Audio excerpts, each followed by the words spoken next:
trophies on 2 different occasions already. 2 second places at tour stops under his belt. He does not want to feel that trophy slip through his grasp and into the ever-waiting hands of SamuelTsao. HunterAce not satisfied having cracking Razor Maw without any beast guarantee. Ends up pitching it. SamuelTsao, very aggressive hand opportunity here. Not sure if... Actually, you can make a case for holding on to a lot of these cards, but SI7 Agent also is very reactive. I think I want a more proactive 3-mana card, Vicious Fledgling, Henge Clan Thug. But I'm not even upset about, like, you know, Dire Maul and Cold Blood of some capacity. It's just that it doesn't line up really nicely. Ends up throwing the Cold Blood away. Ooh. Edwin Van Cleef on the coin, never too sad a sight. Especially with all those 1-drops in his hand and still plenty more available to draw. HunterAce turn 1 tracks. He knows what he wants. Spellstone. Does not get it. Has Bear Shark and Eagle Horn Bow as 3-mana plays after a Wandering Monster, or it could be very cheeky and play double Wandering Monster. Stop 2 attacks, keep his life total in check, and summon a random minion. Yeah, both make sense. I think you mentioned your opponent is going to be mulliganing, looking for those Vicious Fledgling and Henge Clan Thug type plays. Eagle Horn Bow is your check to those, so... Yeah, and Samuel recognizes that, you know, the most important thing that he ends up wanting to do is to utilize his board. He can't just be all in from the get-go. Hunter does have decent removal tools with things like Flanking Strike and bows.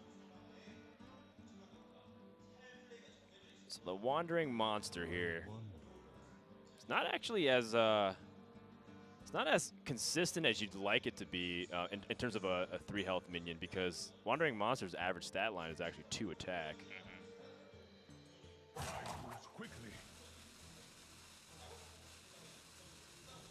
Because of that, I feel like I've said it every game so far, but just Dire Maul just makes such a huge difference over every other 1-drop. Well, we had this conversation last time we cast Lotto of just how aggro players haven't been getting much in the recent expansions. It definitely feel like the past 2 metas that we've experienced from Kobolds and Witchwood have been the slowest metas in Hearthstone history. Yeah. And aggro doesn't really have that many tools. In fact, they've just been getting nerfed.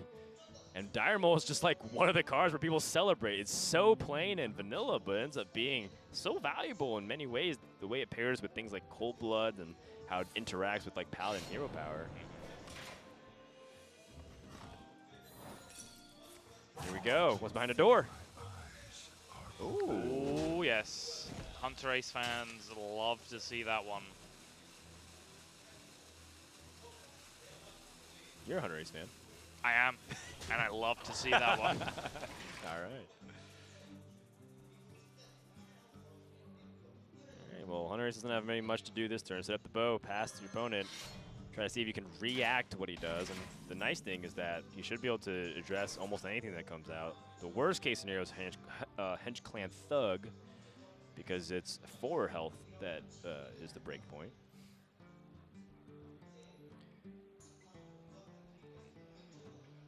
Oh, what an optimist you are, Frodan. The worst case is an Edwin Van Cleef. That's a 6 health. You're right, you're right. The Van Cleef, now that I look at it. It's actually, like, from SamuelTsao's perspective, though, are you scared of the Edwin? Like, for the same reason we're talking about it is worst case scenario, because HunterAce has to take max damage swinging into it with the Eagle Horn Bow, right? That's basically the break point. But still, the situation for SamuelTsao is the same. You lose your Edwin to a flanking strike. Yes. Is that a situation you're happy with? No.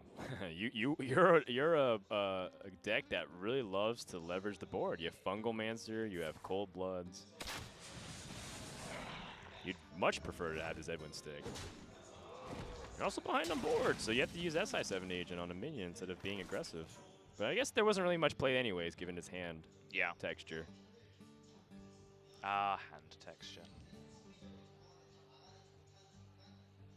Admirable wanted to do the final, so I figured just slap into admirableisms. That's the admirable tribute act just coming out. So Yeah. many options.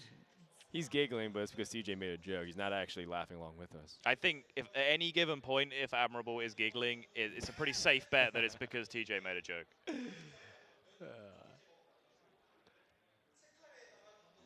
So what's stopping us from playing SI7 Agent here? Does he just not want to take the damage, perhaps? Just Eaglehorn Bow, I think. Just that staring back, just a 3-3 being developed into it is just kind of such a scary proposition.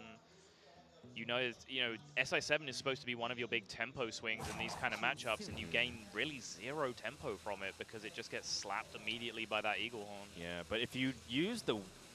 Like, say you play small minions and use the weapon instead, then Captain Greenskin gets worse. It's true. He does both. Okay, so he does both, and now he's sitting up for Cobalt Scalebane. Makes sense why he plays Argent Squire. Ooh, interesting, interesting. Flanking Strike number 2 versus Explosive Trap here. Explosive Trap can really prevent a Cobalt Scalebane really having a big impact next turn because the minion it buffs really won't be able to attack very well, even if it lands on the Squire. At the end of the turn, it's softened up then for Unleash the Hounds on the follow-up. Yeah, but then your opponent played Argent Squire, so you're most scared of Fungal Mancer in this That's position. true, yeah. Fungal Mancer means that Explosive Trap will literally do nothing. Well, that's not true. That's the improper use of literally. It won't do much. Unfortunately, it's for fans of the English language. It's British use of literally. That improper use of literally was added to the dictionary. So you just can't even dispute it anymore, and it's the most tilting thing in the world. It's literally the most tilting thing in the world. Literally. You guys are funny. All right, so HunterAce says you gotta have it. I'm not going to give my opponent optimal usage of it anyways. And also, it has, the mix-up again. Is this a Wandering Monster? Is it a Freezing Trap? The mix-up?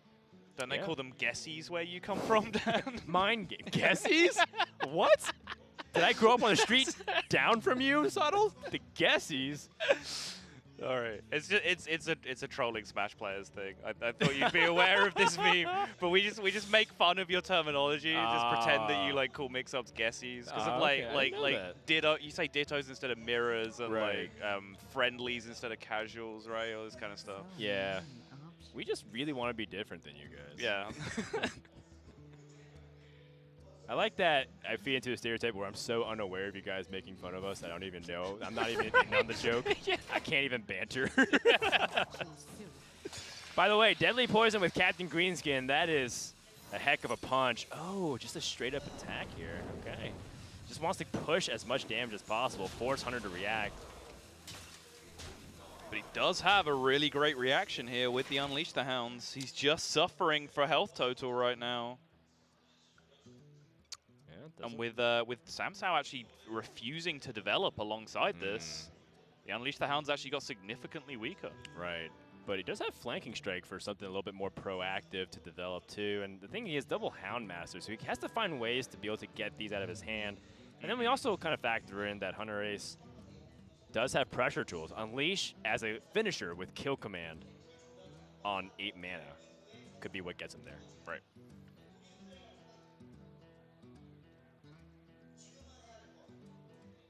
So if we assume that HunterAce is just going to be hitting the face with the bow, his opponent's at 14, Kill Command for 5 puts him at 9, and then Unleash the Hounds with some hero powers. They're still a little bit short unless your opponent somehow goes the widest board possible known to mankind and not kill you.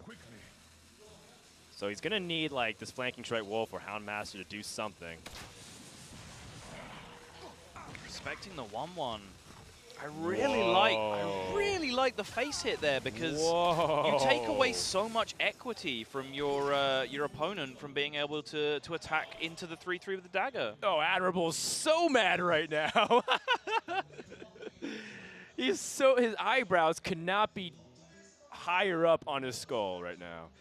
And you look at SamuelTsao, and he's got very clear game plan. Captain Greenskin was put in the deck for more burst damage with things like Deadly Poison the weapon, so you don't have to redagger. And since this is like this, where it's really good.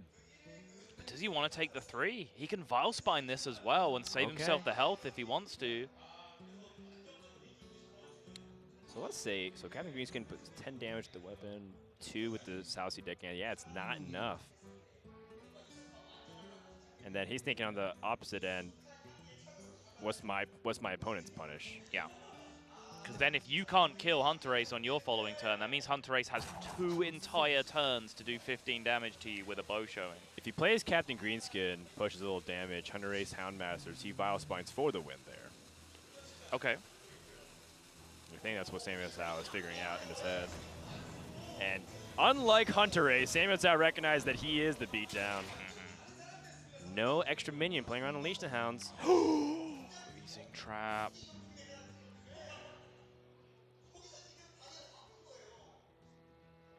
Oh, man. He also just has Kill Command Houndmaster available, though. Just to take care of the Greenskin and make a huge board state himself and be pushing damage. Yeah, I mean, that's kind of what mid-range hunter wants to do. Houndmaster is often the turning point for how they push damage. They go from board control to often killing their opponent.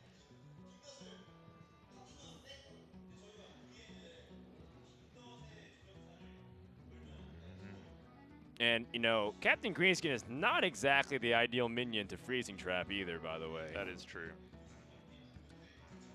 Almost certainly wants the Houndmaster. The question is, what does he do afterwards? We're also definitely hitting the phase with this 5/5 Wolf, right? There's just no way we trade. Because then you're just dead to like a Leroy. Actually, you can trade and then plus Freezing Trap. And then if your opponent plays Leroy, it bounces back. Oh. The damage goes through. And now, with Deckhand and Vilespine, that is still lethal. The Deckhand will hit the Freezing Trap. Yes. And then 5 and 5 connect for the 10 that SamuelTsao needs.